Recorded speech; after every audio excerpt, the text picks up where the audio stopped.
1626年5月30日，明天起6年5月初6，上午9时许，北京城西南隅的王工厂火药库附近突然爆发出一声巨响。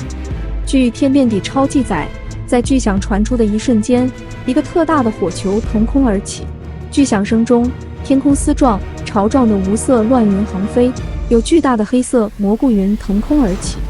紧接着，爆炸中心方圆10几里内尘土飞扬，数万间房屋轰然倾倒，许多大树连根拔起。位于爆炸中心附近的巷房被震塌，巷群仓皇奔逃，踩死踩伤路人甚多。伴随着激烈爆炸，附近的人们几乎一瞬间被剥去了身上所有衣物，一丝不挂。爆炸冲击波并未导致周围发生火灾，人们只见大量的木材、石块、尸体等如雨点般从天而降，砸死砸伤地上多人。这是一次后来被录入世界未解之谜的爆炸，时值明末天启年间，因此被称作天启大爆炸。按照皇帝起居的时间安排，爆炸的时间点正好是明熹宗在乾清宫进早膳的时间。许是接收到天人感应的信息，听到巨响，前一秒还在专心吃饭的明熹宗，后一秒就一个箭步冲出乾清宫，速度之快，身旁竟只有1名侍卫能跟上。明熹宗一行逃至建极殿时，就连紧紧跟随在皇帝身后的侍卫也被高空抛物砸死。见状，明熹宗赶紧找了张大桌子龟缩其下，而明熹宗唯一存活的亲骨肉三皇子朱慈炯，显然没有他爹运气好。爆炸的巨响直接给这个不到1岁的小婴儿造成了不可逆转的伤害。几日后，三皇子薨，明熹宗朱由校从此绝嗣。这么一场危害社稷的大爆炸，事后官方当然需要展开大规模调查。由于不清楚爆炸的具体原因，受经匪浅的明熹宗做的头件大事就是亲诣太庙恭行卫礼。为了让上天尽快平息怒火，平日里只想钻研木工的他，竟学着历朝皇帝琢磨起了罪己诏，深刻检讨自己的从政过失，并自掏腰包1万两赈几京师灾民。皇帝犯错，自然得有人背锅。身为掌管全国土木工程的最高长官，工部尚书董可微当然难辞其咎。在皇帝的厉声斥责下，董可微被撤职严办。然而，在大爆炸中，他也是一名受害者。当时正赶着进宫面见皇帝的董大人，轿子被掀翻，朝服及身上所有的衣物皆随风消散。更加悲催的是，赤身裸体的董大人还被随后掉下的物体砸断了双臂，奄奄一息。董可微被撤职后，时任工部侍郎的薛凤翔顶替了老上司的职务。作为大爆炸的幸存者，薛凤翔当日也遭遇了与董可微相似的境遇，只不过他幸运地躲过高空抛物，毫发无损。因此，由他组建的灾后工作小组对事故发生后的现场勘探做得尤为细致。据其奏报，这场突如其来的大爆炸发生于王工厂附近，爆炸发出的巨响，就连距离京城180里外的昌平、密云、通州等地的百姓也有所耳闻。根据亲历者的证词推断，爆炸跟京城王工厂附近存放的爆炸物相关。王工厂内有民庭直接掌管的大型火药库，每年由此出产的加把枪、连珠炮、铅弹等黑火药，火铳达数十万斤，直接配发京师神机营列装。但好好存放的易燃易爆物品，怎么会突然爆炸？有一份奏书直接将这次意外的天灾上升到有人居心叵测的人祸上。这份奏书声称，有奸贼差奸细10人，现于4月27日起至京师，前途内应。想来，近日王工厂爆炸与此间关系不小。天启年间的大明帝国，外有金兵侵扰，内有农民起义，正值国难当头。无论是北方的努尔哈赤，还是内部的叛军捣乱，炸京师火药库无疑都是暴击明军战斗力的上之策。然而王工厂隶属工部，厂内除有1名长侍太监外，平时还有将头60名和近100名禁军。如果这么一伙奸细悄悄潜入王工厂，不可能不惊动守备的禁军。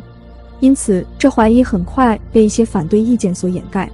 那么，爆炸的真相到底如何？就在爆炸发生的1年前，天启朝最有权势的太监魏忠贤刚完成了一次对东林党人的大屠杀。出身东林党的大臣杨涟实名举报了魏忠贤24条杀头大罪，随后遭到报复，被拷打致死。而迫害杨涟致死，不仅未能如预期般成功打压了东林党的敌对气焰，甚至还导致了黄遵素等人在皇帝面前对魏忠贤等阉党人士发起2次冲击。于是第2年，天启6年，握有黄遵素、周顺昌等人曾试图营救东林党人汪文言的证据，魏忠贤决定再次如法炮制。5月，黄遵素、周顺昌、李应生、周启元等人被捕入诏狱，史称东林7君子案。谁知才过去没几天，王工厂就爆炸了。这种种的细微联系，难免不令人思虑到东林党与阉党的明争暗斗。随后朝中的动向也证实了这种联系。在爆炸后流传的东林党主持撰写的《天变底钞》中，除了有对当时灾难现场的民间描写外，也大量着墨于上层人士众生相。据记载，大爆炸发生后，钦天监官员曾有占卜言：地名者，当是朝中有奸党，是为大凶之象，宜天下群起而攻之。魏忠贤听后二话不说，直接命人将此官员杖杀。另外，大爆炸发生时，除了董可威之外，另一反对东林党的大臣潘云逸也在大爆炸中丧命。但与潘云逸许久未见，且一直吃斋念佛的夫人，在大爆炸发生后，被人发现抱一铜佛跪于中庭，其房片瓦不动，而前屋中日日与潘云逸托欢的妾室，此刻却居压重土之下。爆炸之烈，亘古未有。潘夫人房中竟然片瓦不动，基本已可断定有极大的造假成分。可见《天变底钞》在创作过程中有意利用天谴，将社会舆论导向至某些反派人物身上。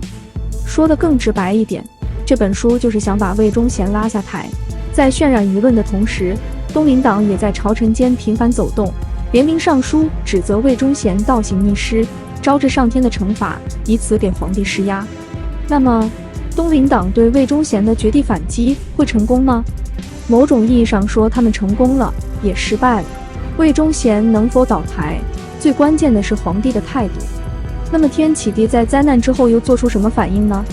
天启皇帝在灾变中也受到了惊吓，并立即发布休省诏书。之后纷至沓来的批评难免不让他震动。在皇帝看来，官员对魏忠贤的批评实质上是对他的批评。我们会失望地发现，群臣的压力不仅对朝政没有起到积极的作用，反而进一步激化了皇帝对士大夫的鄙视，对官僚集团的不信任，再次怀疑他们结党挤压皇权，以至于使他的态度在当月下旬陡然转变，屡屡严厉斥责这些官员。这应当是此次灾变在政治上引发的最为重大的反应。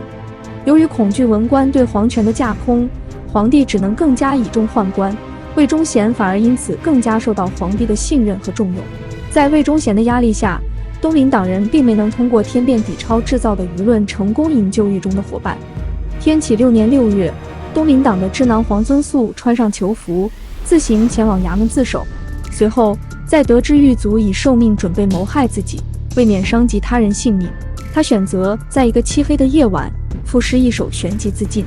与黄遵素一起被魏忠贤列入必杀名单中的其余6君子，同样举止特异，他们连逃都不逃，乖乖在家等待东厂抓捕。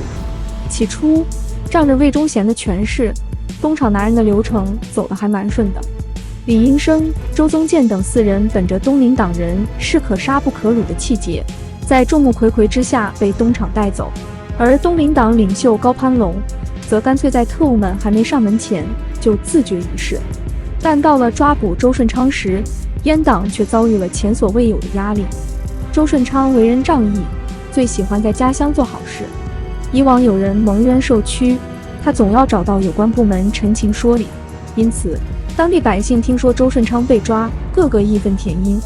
在周顺昌被捕期间，苏州百姓自发上街暴打东厂锦衣卫人士，还有几人根本与东林党争毫无瓜葛，但他们更希望沾上东林不屈之气节，暴打官方人士后主动揽下所有罪行，陪周顺昌走向鬼门关。东林党虽然在政治上更加失势，但在道德上却获得了无以复加的提升，让人们以为他们的忠义可以感革天地。后来的东林党利用这一点，在崇祯时期把明朝党争推向更高的高峰。随着6君子、7君子们的人头落地，魏忠贤的末日也不远了。王工厂爆炸1年后，天启7年5月18日，明熹宗朱由校在一次游园活动中，也如明武宗般不慎落水，受到惊吓，不久即驾崩。由于皇子朱子炯之前的不幸夭折，导致这时大明帝国内部出现权力真空，明熹宗并无子嗣可继承皇位，故而朱由校在已知自己命不久矣时，亲自指定弟弟信王朱由检继承帝位，是为崇祯皇帝。崇祯继位后不到3月，曾经一手遮天的魏忠贤和附属于他的阉党全都灰飞烟灭。可惜大明帝国中毒已深，单杀一个魏忠贤根本无法扭转败局。在余下不足20年的时光中，东林党再度崛起，他们的结党营私，令初为人君的朱由检颇为忌惮。作为一名迟疑不决的君主，朱由检又寻回了从前权倾天下的阉党名业。然而无论是谁做君主，政见不同的两派终究不能和平共事。当大明帝国无声覆灭的时候，人们是否会猛然想起18年前天启6年的那一声巨响，像极了一个庞然大物轰然倒地的预演？